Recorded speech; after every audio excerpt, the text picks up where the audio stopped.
फिर क्या होगा कि this pulling force divides the sister chromatids into sister chromosome. ये जो खिंचाव की कुव्वत होगी ये क्या करेगी बेटा, जो सिस्टर क्रोमेटिड्स थे क्रोमोसोम के उनको अलग अलग तोड़ देगी सिस्टर क्रोमोसोम्स के अंदर, और अपोजिट पोल की तरफ जो है ये जाना शुरू हो जाएंगे ड्यूरिंग एनाफेज। एनाफेज के अंदर ये तब्दीली आती है बेटा।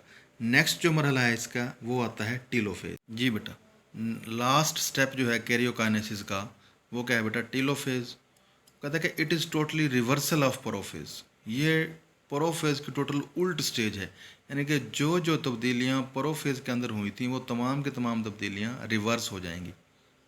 मसलन कौन कौन सी, कि क्रोमेटन तब्दील हुए थे क्रोमोसोम्स में, टीलोफेज के अंदर क्रोमोसोम्स दोबारा से क्रोमेटन के अंदर तब्दील होना शुरू हो जाएंगे।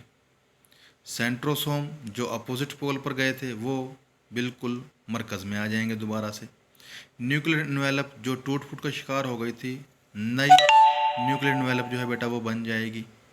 और इसी तरह जो न्यूक्लियोलस गायब हो गया था, नया न्यूक्लियोलस जो है वो भी अपीयर हो जाएगा। और इस तरह से जो एक पेरेंटल न्यूक्लियस हमने पहले देखा था वो दो डाटर न्यूक्लियस के अंदर तब्दील हो चुका होता है। यहाँ पे आके कैरियोकाइनेसिस जो हमने फर्स्ट स्टेज पढ़ी थी कि division of nucleus into two daughter nucleus, वो बेटा कंप्लीट हो जाती है। नेक्स्ट जो इसका मरहला स्टार्ट होता है बेटा वो होता है साइटोकाइनेसिस, के division of cytoplasm into two is known as cytokinesis. बेटा ये थोड़ा सा डिफरेंट होता है इन एनिमल सेल और in plant cell. Animal cell में क्या डिफरेंस है और प्लांट सेल में क्या डिफरेंस है वो हम देखते हैं। कि एनिमल सेल के अंदर जो साइटोप्लाज्म की डिवीजन होती है बेटा वो अकर्स थ्रू क्लीवेज फ्लो। एक क्लीवेज जो है एक बनती है, नीचे डायग्राम में जैसे आपको दिखाया हुआ है, एक क्लीवेज जो है इस तरह से गढ़ा सा जो है वो बनता है, और ये आहिस्ता आहिस्ता आपस में मिलके एक सेल को जो है वो दो में डिवाइड कर देता है बेटा। देखें वो कहता है कि a cleavage furrow is develop, एक क्लीवेज फ्लो जो है वो बनती है where metaphase plate used to be, बनेगी कहाँ पर, जहाँ पर मेटाफेज प्लेट बनी थी, यानी कि सेल के बिल्कुल मरकज़ के अंदर बनेगी। फिर क्या होगा, दी फ्रोज डीपन, ये जो फ्रो होगी ये क्या होगी आहिस्ता आहिस्ता गहरी होना शुरू हो जाएगी। And eventually pinches parental cell into two daughter cell, और आखिरकार आपस में मिलकर एक पेरेंटल सेल को बेटा दो डाटर सेल्स के अंदर डिवाइड कर देती है इन एनिमल। और प्लांट्स में क्या होता है बेटा, प्लांट्स के अंदर ये मरहला थोड़ा सा डिफरेंट होता है।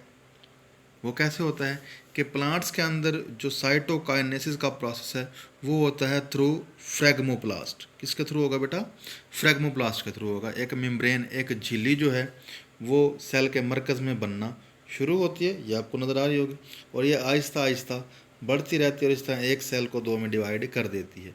अब ये बनती कैसे है उसको हम देखते हैं कि vesicles derived from the Golgi apparatus. Golgi apparatus से जो छोटे छोटे थैलियाँ पैकेट्स से जो निकलते हैं, जो हमने फोर्थ चैप्टर के अंदर पढ़े थी कि गोल्जी वेसिकल्स मटेरियल्स को छोटे छोटे पैकेट्स में जमा करते हैं, तो वो पैकेट्स आते रहते हैं move to the middle of cell, और सेल के मरकज़ में जो है वो आकर इकट्ठा होना शुरू हो जाते हैं। And fuses to form membrane bounded disc, और मेम्ब्रेन बाउंडेड डिस्क जो हैं वो बनाना शुरू कर देते हैं, जिन्हें क्या कहते हैं, सेल प्लेट या फ्रेगमोप्लास्ट। दोनों नाम हैं बेटा इसके, सेल प्लेट भी इसे ही कहते हैं और फ्रेगमोप्लास्ट भी इसे ही कहते हैं। It grows and finally cell divides into two daughter cell.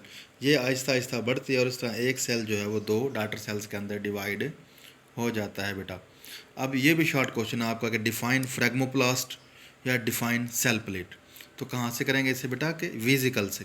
Vesicles derived from the Golgi apparatus, छोटी छोटी थैलियाँ जो गोल्जी अपरेटस से आ रही होती हैं वो सेल के मरकज़ में इकट्ठी होती हैं और आपस में मिलकर एक डिस्क बनाती हैं। उस डिस्क को क्या कहते हैं, सेल प्लेट कहते हैं या फ्रेगमोप्लास्ट कहते हैं। ठीक है बेटा, यहाँ पे हमारा जो माइटोसिस का मरहला है वो कंप्लीट हो गया।